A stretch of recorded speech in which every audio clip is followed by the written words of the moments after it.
What's up, guys? How's it going? Is there no one else here? Wanted to make a clarification video. I will be taking my other video down about Warriors Fury. Uh, One of the guys on my YouTube channel was nice enough to provide me with the correct information, and long story short, I was wrong, and he gave me the correct stuff. I went and did some more research, and I wanted to provide an updated video for you guys so that you had the correct information and you could choose the set that you want based on what you're trying to do. Warriors Fury, the 5-piece set, yes, it's 30 weapon damage for 6 seconds. It doesn't go away after 6 seconds, that 30 weapon damage. So you don't have to constantly take that much heat in order for your weapon damage to stack. Basically, if you take crit damage, you get 30 weapon damage. As long as you're within a 6-second period of taking more crit damage, it will refresh. So it'll be 30 for 6 seconds. If you take crit damage again, it'll be 60 for 6 seconds. If you take crit damage again, 90 for 6 seconds. And the refresher constantly keeps ticking. So you can maximize this quicker than fighting like 3, 4, 5 people than what I was saying. So that change is quite significant. When I first tested this set, I was testing it against one of my buddies. He was a light armor Magicka Templar, and he was running, Vampire's Bane, Structured Entropy. He was running a few dots, so it wasn't just burst damage. It was actually a few damage over time effects that I could survive, and then so Warrior's Fury could stack. And what I found in the duel, because he had high crit, but because he was also wearing light armor, I was putting him on the defensive a lot, and I think the Warrior's Fury was constantly resetting.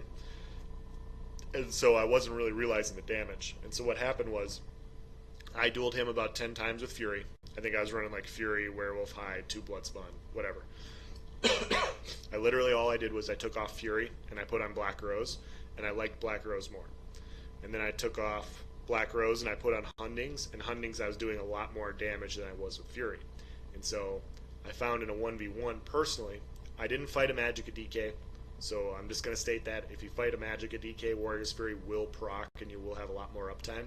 But even against like one of the best dot classes, I just really wasn't having the damage that I thought I would with this set in a one-on-one. So my assumption was that this was disappearing and I wasn't taking the set, but when in all actuality, combination of my Igneous and the combination of me putting pressure on him and putting him on the defensive was allowing Warrior's Fury to come off. Now, in a 1vx situation, that obviously changes. If you're fighting 2 Magicka DKs, basically if you sit there and fight for a couple of minutes, you're going to have this up all the time. If you fight 2 Stam DKs, you're going to have this maxed out all of the time. Because they're just going to have dots on you, and they're dots that you can survive as a Stam DK. And your Igneous, yeah, it's going to prevent crit damage, but it's going to come off, like, even against those 2, like, this should stack pretty well, even against 2 people, definitely against 3 people. So what I will say about the set with the new information that I was given is, if you're running a bow and 2H build, at one time this set was really good, but then sets like 7th Legion came out, and in my opinion, for a bow and 2H build, I think 7th Legion just makes a lot more sense. You're going to be running shuffle, you're going to be dodge rolling. It's better to avoid damage with a build like that than it is to withstand it, even though the Warrior's Fury procs. I think Warrior's Fury works better in general on a sword and board build. I think being able to withstand the damage, don't run shuffle, so you're taking this crit, being able to block cast a little bit so that you can maximize the set. I think that works better in order to fully realize this. So, sorry.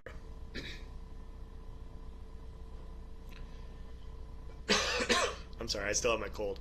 But if you're running this set, you still have to be able to withstand damage, and you have to be able to withstand damage every 6 seconds. If your playstyle revolves around kiting a little bit and avoiding dots, you might want to look at another set.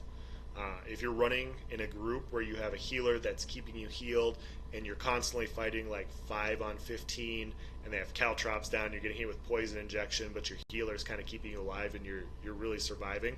Warrior's Fury is going to probably outperform like 7th Legion in that situation, even on a bow and 2H build, because you are withstanding the damage, and your healer is just providing that for you. You're that outnumbered. It's going to stack.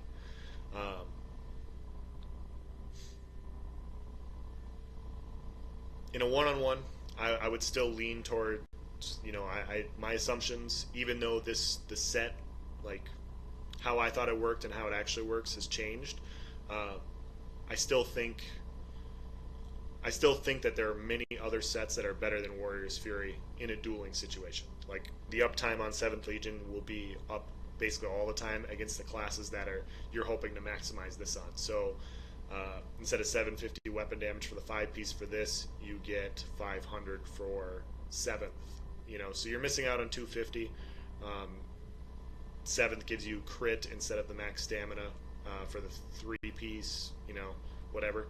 So they're very similar damage-wise, except for the 5-piece. And then, obviously this gives you slightly more burst when it's maximized, but, with the back and forth of how duels typically go, I don't know if this is going to work as well as it would in open world PvP. What else was I going to say? Tips for using this set, don't run shuffle. I think sword and board will help you maximize this set better in general, and a group will help. If you're running around solo, like I said, you need to, like you see a couple people and you need to kite and you need to hit Igneous and you're dodge rolling, you're not really going to maximize this set. So if you're running bow and 2H and you're running across like 5 people and you need to kite, you're probably better off running another set to get your damage, because you're just not going to be able to stack this. If you're running sword and board and you're tanky and you're fighting 2 or 3 people, 2+ people, and you're able to stay alive, this set will be maximized. So yeah, a lot better than what I was saying it was. There's still some situations where other sets will outperform, but if you're looking for flat damage, this will give you the most damage in a 1vx situation, especially on a sword and board class. Me personally,